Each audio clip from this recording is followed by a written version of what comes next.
3 billion human lives ended on August 29th, 1997. The survivors of the nuclear fire called the war Judgment Day. They lived only to face a new nightmare, the war against the machines.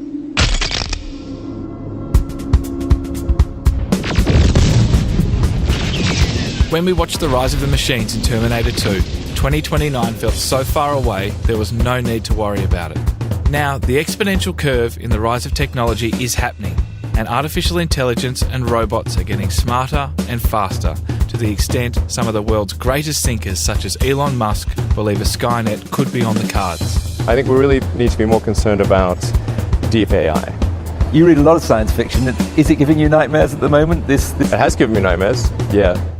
Whereas on the other hand, some others think we shouldn't be worried at all, and we should be inspired that we're witnessing the next great leap forward for humankind. We are living into an extraordinary decades ahead. My name is Tommy McCubbin, Advertising Creative Director, Startup Founder, Dad and Podcaster, and this is Future Sandwich. Welcome to Episode 5, Hello Robots, where we dive into the rise of machines and have a look at what is happening on the front line and the people that are making the future happen today. Hey Siri, can you help me introduce the podcast? I'm not sure what you said there. Oh, that's cool. Don't worry about it, Siri. So robots aren't new. They've been part of our lives for decades. You're using one right now to listen to this podcast, and this is probably in a long list of robots you've already used today. Calculators, ATMs, vending machines, cruise control in your car, and ever helpful Siri, and even the Google search. They're all robots. It's just we stop calling them useful robots once they become baked into our lives and we start using other names for them. Like Google Search, we don't think of that as a robot, but it's one of the most sophisticated and popular robots of all time. When we think of robots, we have this vision that robots are human-like objects made of steel with glazing red eyes. Hollywood has shown us how this could play out. Evil robots are the ultimate villain. Open the pod bay doors, Hal. I'm sorry, Dave. I'm afraid I can't do that. Stanley Kubrick's 2001 Space Odyssey created HAL.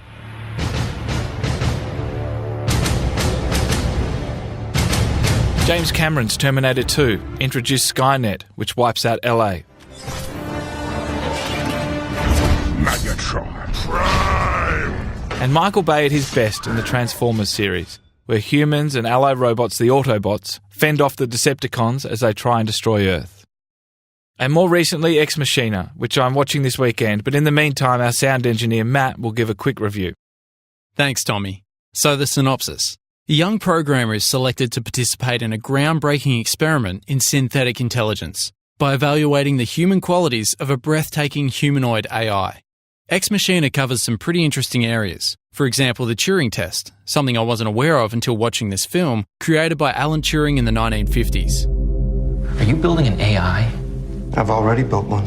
And over the next few days, you're going to be the human component in the Turing test. It's when a human interacts with a computer. And if the human doesn't know they're interacting with a computer, the test is passed. It also raises questions on the ethical nature of machine and man. Should man, as a creator, be allowed to decide on a machine's fate, particularly if that machine were to have feelings like fear, love, and emotions as we do? Wouldn't that machine then start to have the same kind of rights that we do? What will happen to me if I fail your test? Do you think I might be switched off because I don't function as well as I'm supposed to? Eva, it's not up to me.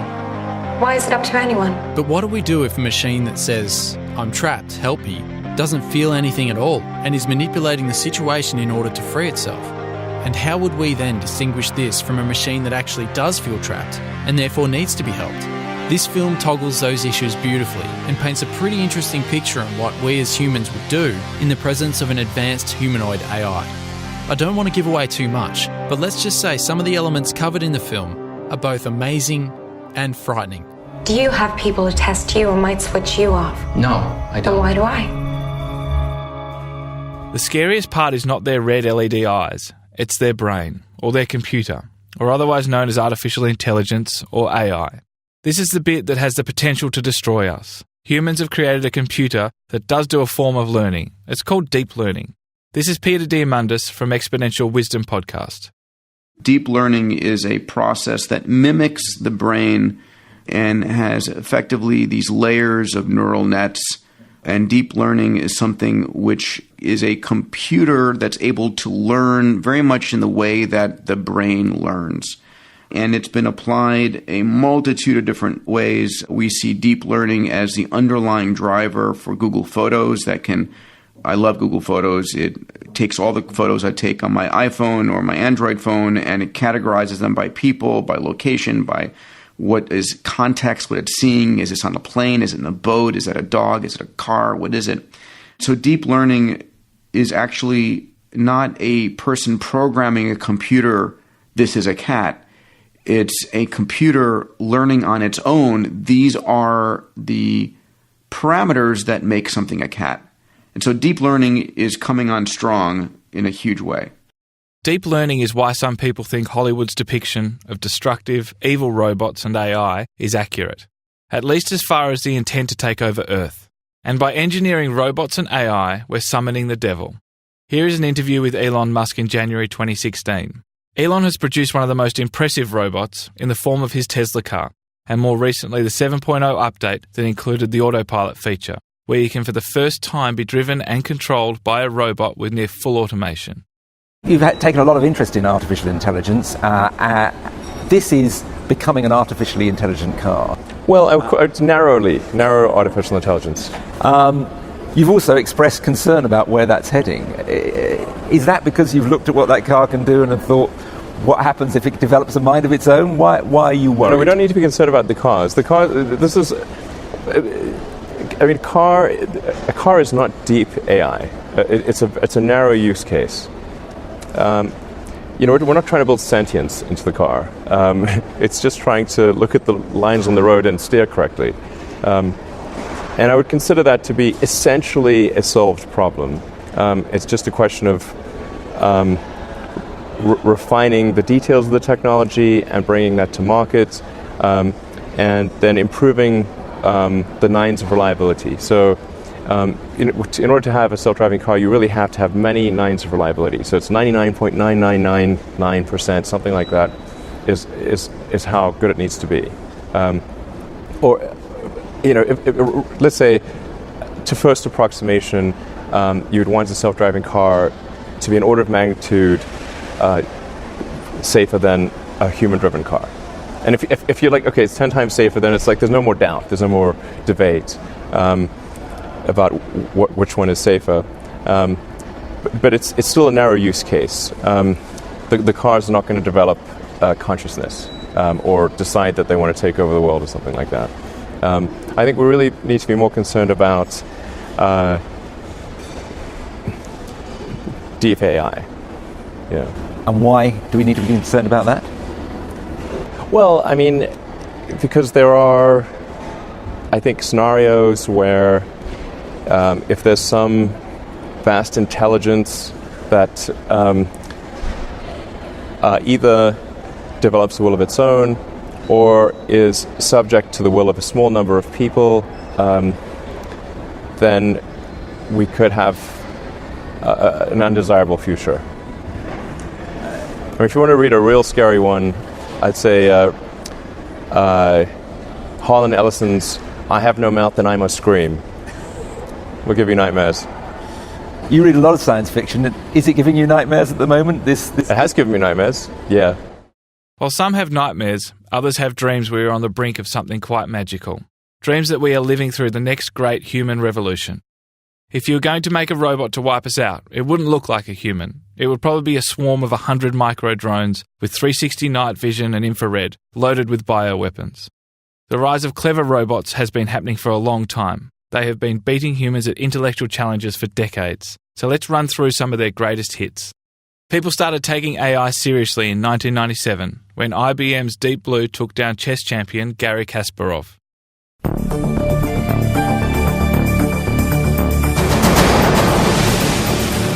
This was suspense beyond anything the world of chess had ever known.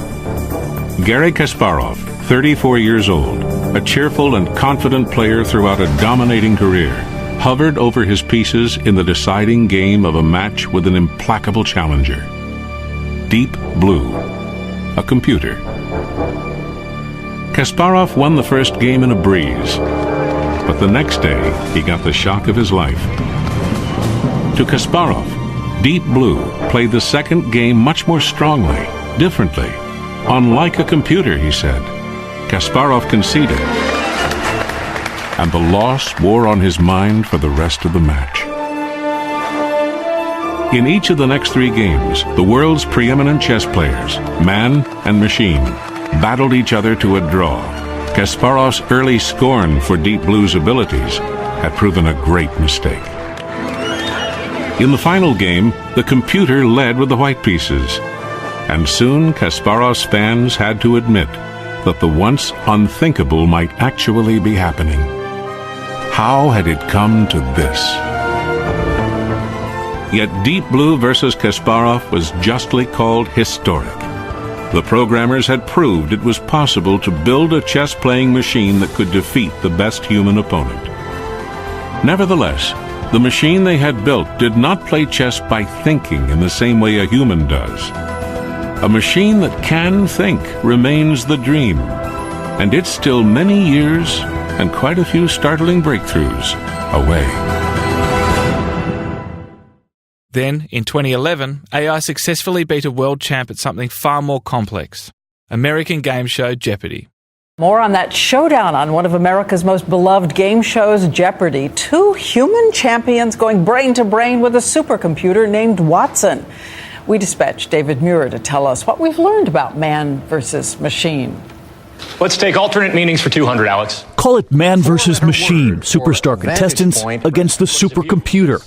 Watson was off and running. Losing to him by 1/100th of a second. Watson. Who is Michael Phelps? Yes, Watson. Oh. What is The Last Judgment? Correct. Go again. Watson. Who is Jean Valjean? Correct. And today, when we saw what makes Watson tick, he's loaded with a world of data, 10 refrigerator-sized racks of servers. When Alex Trebek delivers that clue to the humans, a text of the clue is sent to Watson, who searches his hard drives for the answer.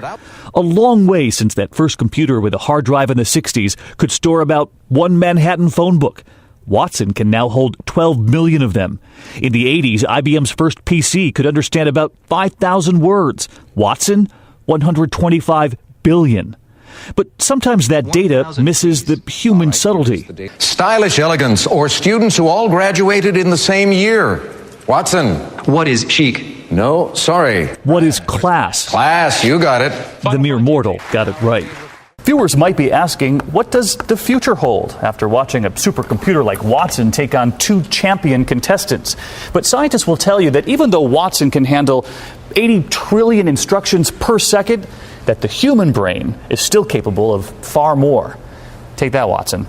David Muir. Along with Watson, ABC News, New York. And just a few weeks ago, in Austin, Texas, Google's AlphaGo AI beat Lee Sedol at a game called Go. For those that don't know Go, it's basically chess on crack. There are 10 times more pieces on the board, and there are more outcomes than there are atoms in the universe. Here is the defeated ex-champ Lee Sedol in the post-match conference. Human versus machine smackdown. I said I am confident because I thought that it would be still difficult for the computer's artificial intelligence to read the human sense, such as intuition. However, what I felt from listening to the explanation about the algorithm was that AlphaGo may be able to mimic the intuition of humans to a certain degree. And here is the man behind AlphaGo, and where he and his employer Google stand on its potential, be that good or bad. And certainly at DeepMind and at Google, we worry about lots of these things, and we are kind of thought leaders on the ethics front of how these systems should be used in a way that will benefit the many and not the few, and will benefit society for the good. So robots that take down humans don't need to take the form of a human like C-3PO, with 2 arms and 2 legs and 2 front-facing eyes. They can just be a simple box like AlphaGo. The only reason why you'd want to have a robot that's like a human is to do human tasks with an interface or tool that's designed for a human, such as opening a door handle, using a handheld drill, or driving a car. So the big question, when will they start taking our jobs? Well, they already are and will continue to. Think about the guy in the mail room. We don't need you anymore, we've got email. Factory workers. We've seen car factories with those giant hydraulic arms making cars faster than humans ever could. The supermarket cashier, as painful as they are, those self-checkouts are the future of supermarkets. Some careers that have an almost certain future to be replaced. Radiologists. There is a robot that can see a spot on a lung with 96% accuracy, compared to that of a human radiologist of 65% accuracy. I know who I want looking at my x-rays. Bus drivers, truck drivers, taxi drivers, beware. Full automation is happening and faster than you think. But the robots are only designed to do tasks. Watson that won Jeopardy couldn't bake a cake, and AlphaGo couldn't teach a classroom of children. There are jobs that won't be affected, jobs that require a human touch. I wouldn't leave a robot to babysit my kids. I wouldn't be happy to check my mum into a hospital knowing a robot was her nurse. I don't care how polished the hardware looks, the bedside manner of a robot would be awful. But this is the beginning of a whole new way of working, where the crappy jobs are outsourced and we can get on with being great at what we're great at, being human, being creative, showing empathy, reading subtleties, and feeling emotions, to help us solve some of the biggest problems and diagnose some of the cruelest medical diseases. Already we're seeing great leaps forward in medicine, as Peter Diamandis tells. Probably the best part of it is what's coming down the pike in health. Last month, I had the pleasure of announcing with Qualcomm Foundation something called the $10 million Qualcomm Tricorder X Prize. We're challenging teams around the world to basically combine these technologies into a mobile device that you can speak to, because it's got AI, you can cough on it, you can do a finger blood prick, and to win, it needs to be able to diagnose you better than a team of board-certified doctors. So literally, imagine this device in the middle of the developing world where there are no doctors, 25% of the disease burden and 1.3% of the healthcare workers. When this device sequences an RNA or DNA virus that it doesn't recognize, it calls the CDC and prevents the pandemic from happening in the first place. Humans have epic potential when we work with AI, not against it. To embrace it, not fear it. To use it as a tool and not see it as a threat. Futurist Ray Kurzweil tells of how the next intellectual evolution of humans will be a small chip that's actually implanted in our brains, which can access the power of AI. 20 years from now, we'll have nanobots, because another exponential trend is the shrinking of technology. They'll go into our brain, through the capillaries, and basically connect our neocortex to synthetic neocortex in the cloud, providing extension of our neocortex. Now, today, you have a computer in your phone, but if you need 10,000 computers for a few seconds to do a complex search, you can access that for a second or two in the cloud. In the 2030s, you need some extra neocortex. You'll be able to connect to that in the cloud directly from your brain. So I'm walking along and I say, oh, there's Chris Anderson. Oh, he's coming my way. I better think of something clever to say. I've got 3 seconds. My 300 million modules in my neocortex isn't going to cut it. I need 1 billion more. I'll be able to access that in the cloud. And our thinking then will be a hybrid of biological and non-biological thinking. But the non-biological portion is subject to my law of accelerating returns. It will grow exponentially. And remember what happened the last time we expanded our neocortex? That was 2 million years ago when we became humanoids and developed these large foreheads. Other primates have a slanted brow. They don't have the frontal cortex. But the frontal cortex is not really qualitatively different. It's a quantitative expansion of neocortex. But that additional quantity of thinking was the enabling factor for us to take a qualitative leap and invent language and art and science and technology and TED conferences. No other species has done that. And so over the next few decades, we're going to do it again. We're going to again expand our neocortex, only this time it won't be limited by a fixed architecture of enclosure. It'll be expanded without limit. That additional quantity will again be the enabling factor for another qualitative leap in culture and technology. Thank you very much. I don't think that AI and robots are a threat. I think they're an opportunity. They'll help drive the next chapter of humankind, our planet, and beyond. So for those that are scared, I understand. I'm a little bit scared too, but I'm more excited than scared. Let Ray Kurzweil give you some words of comfort. We're not going to take a leap from this stage to the world of 2035 or 2045. We do that one step at a time. So things I described 30 years ago that we see today billions of people connected to each other and sharing knowledge. That seemed creepy at the time. Lots of things seemed creepy. We take it one step at a time, and we quickly get used to these changes. 5 years ago, people didn't use social networks, wikis like Wikipedia, blogs. That sounds like ancient history. Now that it's here, we think it's always been here. We can't imagine life without it. So we'll be taking small steps, and there'll be early adopters. Then by the time it's actually ubiquitous, it won't be news anymore because it'll have been around for a while. And we get used to these things quickly. And to end episode 5 on a high, here is Peter Diamandis. Ladies and gentlemen, what gives me tremendous confidence in the future is the fact that we are now more empowered as individuals to take on the grand challenges of this planet. We have the tools with this exponential technology. We have the passion of the DIY innovator. We have the capital of the techno-philanthropist. And we have 3 billion new minds coming online to work with us, to solve the grand challenges, to do that which we must do. We are living into an extraordinary decades ahead. Thank you. And I'd like to introduce Laura, who's the Future Sandwich intern, to run through the credits. Thanks, guys. Big thanks to Peter Diamandis for the snippets from his TED Talk and the always awesome Exponential Wisdom podcast. All links are in the show notes at futuresandwich.com.